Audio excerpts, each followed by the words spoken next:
ketika akhirnya jasad 6 laskar itu berhasil diambil dari rumah sakit, dibawa ke Petamburan, dan malam itu dimandikan ulang. Di situ fotonya pun kemudian tersebar luas. Ada bekas-bekas siksaan, ada bekas luka, ada bekas luka tembak yang begitu dekat jarak tembaknya sehingga ada residu yang menempel di dada dan bagian tubuh yang lainnya.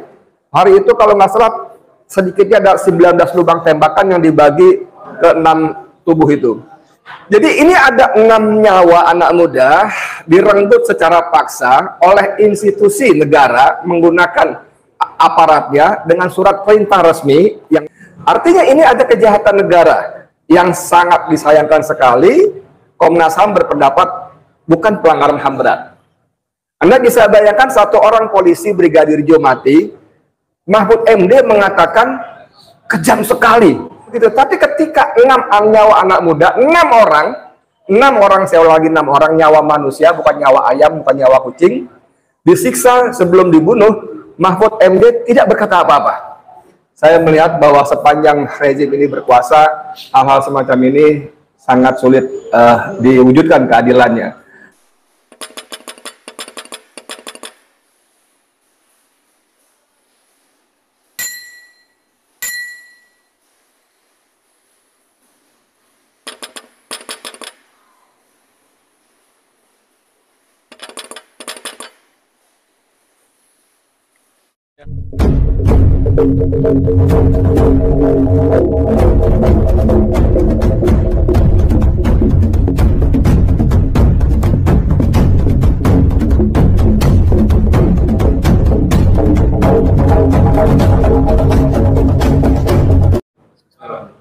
Bismillahirrahmanirrahim. Assalamualaikum warahmatullahi wabarakatuh. Waalaikumsalam.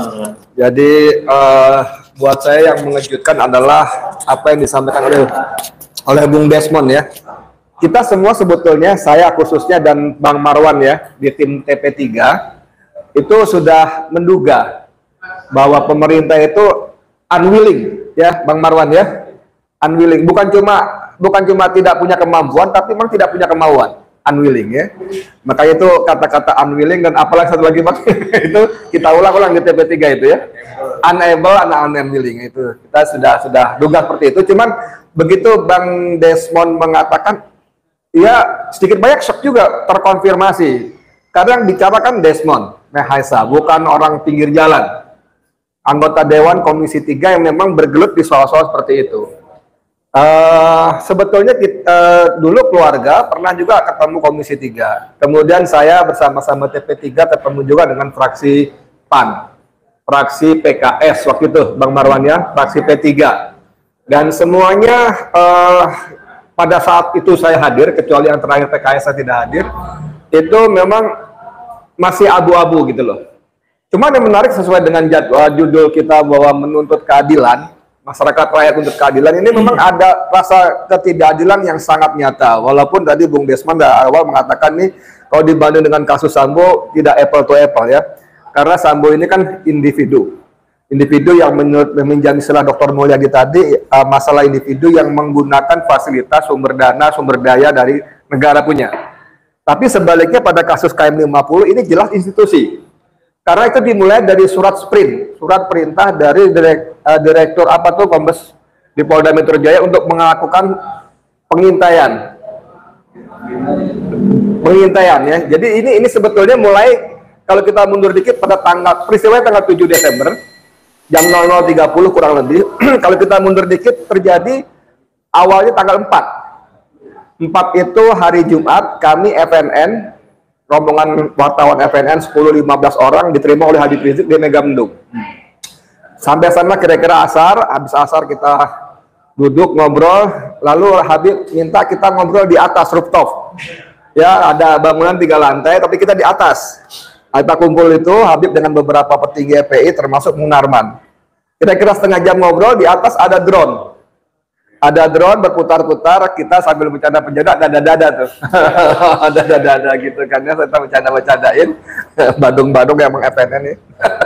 Lalu, ternyata Munarman diam-diam memerintahkan Laskar untuk memantau drone itu. Biar gimana pun drone itu akan turun. Nah, ketika turunlah diperintahkan sergap. Dan malam itu ketika kami rombongan wartawan FNN turun jam 8-an kira-kira habis Isya, itu memang jalanan macet dan kan nggak bagus jalan, jadi kita pelan-pelan. Begitu sampai posko terdekat Pondok Megamendung itu, laskar mendekati mobil saya buka kaca, bilang, "Start, kita baru nangkap intel." Saya pikir bercanda gitu ya. "Oh yang bener loh, iya Tat, tuh di posko lagi kita interogasi." Tapi dia terus bilang, "Udah jalan aja, buruan, cepet-cepet turun." Nah, terus turun kita, malamnya kira-kira jam 11, itu beredar di grup-grup WA, data informasi tentang sang intel yang diinterogasi oleh anak-anak Laskar FPI. Di situ diungkap kartu ID-nya, ada kartu wartawannya, mohon maaf, ada kartu lembaganya, Indonesia lembaga pemerintah punya, macam-macam kartu tuh, termasuk STNK mobilnya, nomor plat palsunya dan sebagainya. Saya langsung curiga ini pasti kerjaan Munarman gitu kan. Malam itu juga saya hubungi dia, saya telepon, saya bilang, "Man, lu gila lu Man. Kenapa ya? Lu intel lu telanjangin begini." "Ya biarin aja, emang dia bego." Dia bilang gitu kan. Saya bilang, "Enggak, ini masalah nanti mereka marah." "Biarin aja kalau marah." Dan ternyata saya kuat dugaan, kemudian saya semacam mendapat konfirmasi dari teman-teman petinggi FPI bahwa memang itu awalnya. Mereka menjadi sangat marah, mereka tersinggung, dan mereka memerintahkan pengintaian tadi. Tetapi di situ ceritanya. Nah, yang menjadi soal adalah ini ada 6 nyawa anak muda. 6 nyawa anak muda yang dalam temuan teman-teman FPI ketika hari pertama, ketika akhirnya jasad 6 laskar itu berhasil diambil dari rumah sakit, dibawa ke Petamburan dan malam itu dimandikan ulang. Di situ fotonya pun kemudian tersebar luas. Ada bekas-bekas siksaan, ada bekas luka, ada bekas luka tembak yang begitu dekat jarak tembaknya sehingga ada residu yang menempel di dada dan bagian tubuh yang lainnya. Hari itu kalau nggak salah sedikitnya ada 19 lubang tembakan yang dibagi ke 6 tubuh itu.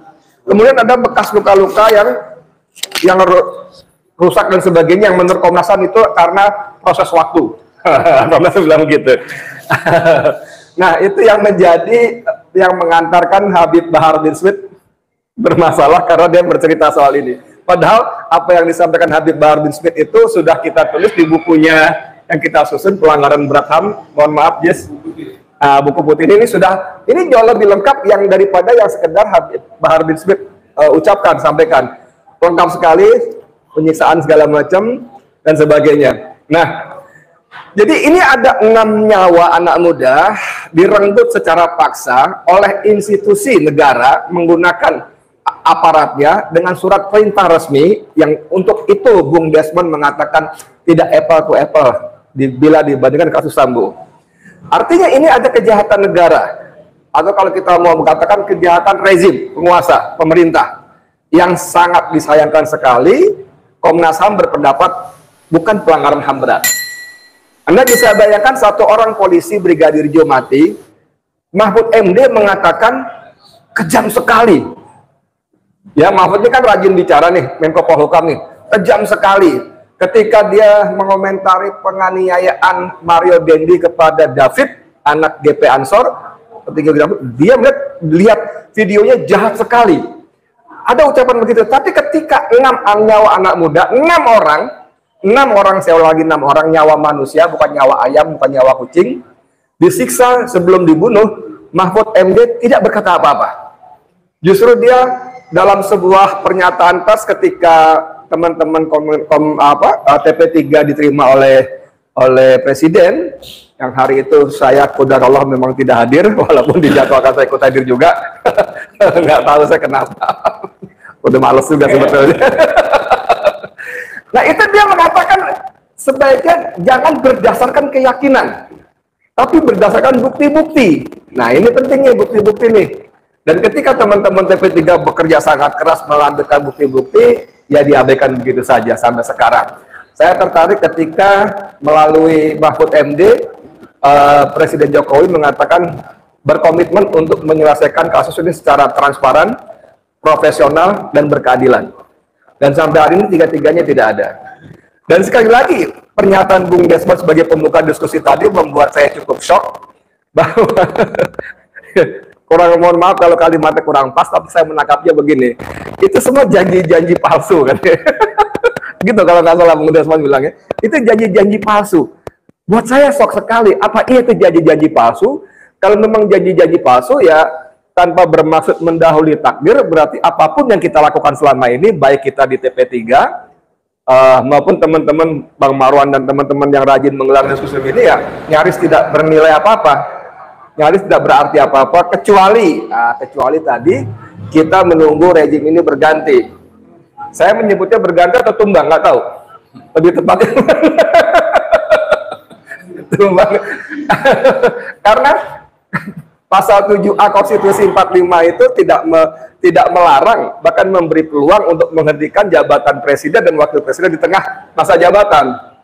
Jadi mempercepat pemilu, mempercepat masa jabatan presiden wapres itu bukan suatu pelanggaran, bukan suatu tindakan yang makar, inkonstitusional. Justru yang makar, inkonstitusional itu yang memperpanjang masa jabatan, apalagi menambah masa periode. Kembali ke persoalan tadi, saudara sekalian yang saya hormati,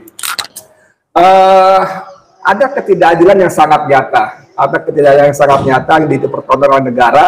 Dan kalau memang ini bicara soal institusi, seperti tadi Pak Letjen Soeharto mengatakan, kalau bicara institusi biasanya mereka ada upaya saling melindungi.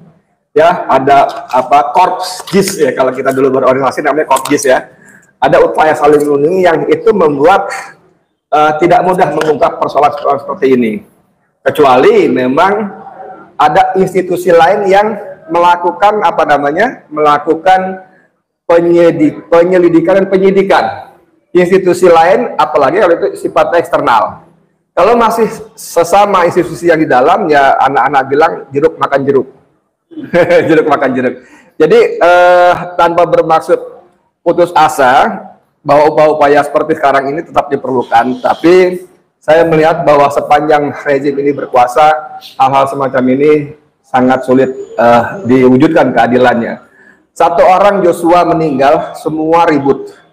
Tapi kalau kita lihat peristiwa 22-23 Mei di depan Bawaslu, yang belakangan ini viral lagi videonya, ada anak kecil di lahan kosong digubukin. Terus saya ngelihat, saya hitungin tuh video itu, 1, 2, 3, 16 personel BRIMOB memukul secara brutal dan tidak ada cerita apa-apa. Justru kemudian polisi menampilkan siapa namanya tuh si bibir itu yang ditampilkan sebagai saya korbannya. Ini kan lebih sakti daripada The Avenger. Hah? Andi Bibir lebih sakti dari The Avenger, cuma sih di perban, tahu bener tahu enggak. Ini lagi-lagi kan merupakan pemanipulasian. Belum tadi Bang Ahmad Rijal Fadilah dengan sangat bagus memaparkan bagaimana pintu-pintu masuk, kalau mau dari pintu novum, pintu keberlanjutan, segala macam itu bagus sekali. Ada kisah apa namanya rest area yang dihancurkan. Ini kan obstruction of justice juga bagian dari situ. Saya waktu tanggal 7 kejadian, tanggal 9 datang, saya wawancara dengan sejumlah narasumber di situ. Mereka semua mengatakan tidak ada tembak-menembak. Tidak ada tembak-menembak, sementara Fadil Imron dengan gagah perkasa, Pak Kapolda dibantu oleh Pangdam waktu itu masih Dudung, itu mengatakan ada tembak-menembak. Ada 10 orang yang diambil tindakan tegas, 4 melarikan diri, 6 tewas. Tindakan tegas ya. Dan itu satu mobil. Padahal menurut penjelasan para petinggi EPI, waktu itu Munarman dan Kiai Sobri, itu satu mobil hanya 6 orang. Yang 4 tuh di mana? Yang 4 di mana? Dan saya datang ke situ bahwa sebelah kanan itu jalan tol rame, sebelah kiri belakang warung-warung itu adalah sawah-sawah, di bawahnya semak-semak. Dan sejak sore itu sudah ratusan polisi ada di situ. Kalau Fadil Imran mengatakan 4 melarikan diri, kan sama aja mengatakan bahwa anggota saya, polisi-polisi saya bego-bego, bodoh-bodoh. Kok 4 orang bisa lolos? Jadi banyak sekali ketidaksesuaian yang semua itu dibangun untuk menutupi hal yang sebenarnya. Dan satu lagi sebagai penutup, Mas Mursalin, yang membuat saya semakin merasa sedih dan marah adalah bagaimana Komnas HAM era sebelumnya itu menjadi bagian dari yang istilah Bang Marwan itu upaya apa Bang? Covering up.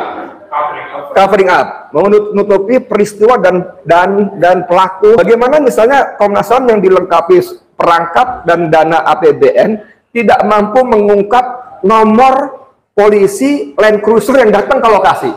Nomor polisi saja tidak bisa diungkap, ya kan? Siapa pengemudinya tidak bisa diungkap, yang mengungkap justru para netizen gitu loh. Dan satu lagi yang membuat saya semakin marah dengan Komnas HAM adalah bahwa dia membuat laporan 108 halaman yang kita dapat secara resmi dari kantor Menko Polhukam. Itu dia melakukan wawancara kepada semua narasumber, termasuk dengan anggota dan pengurus FPI, termasuk. Dan di situ dia menyebut Muhammad Rizik Syihab, MRS. MRS adalah satu frase yang diperkenalkan oleh polisi untuk menghalangi, mengimbangi HRS, Habib Rizik Syihab. Karena polisi tahu pada frase HRS, Habib Rizik Syihab, orang mengucapkannya dengan takzim, dengan hormat, dengan rasa menghormati sosok HRS. Maka polisi memperkenalkan MRS, Muhammad Rizik Syihab. Dan Komnas HAM dengan cara sangat sembrono menampilkan transkrip wawancara dengan pengurus FPI. Pengurus FPI mengucapkan MRS juga. Itu satu hal yang mustahil. Hal yang mustahil. Sobri, Munarman, itu nggak mungkin menyebut MRS, itu nggak mungkin. Saya hakul yakin nggak mungkin menyebut MRS, pasti HRS atau bahkan IB, imam besar. Tapi Komnas HAM dengan cara sembrono menyebutnya kutipan dari pengurus FPI MRS. Ini membuktikan bahwa Komnas HAM era sebelum ini telah bersekongkol menutupi kejahatan negara. Saya kira itu, Bang Musalim. Terima kasih banyak. Assalamualaikum warahmatullahi wabarakatuh.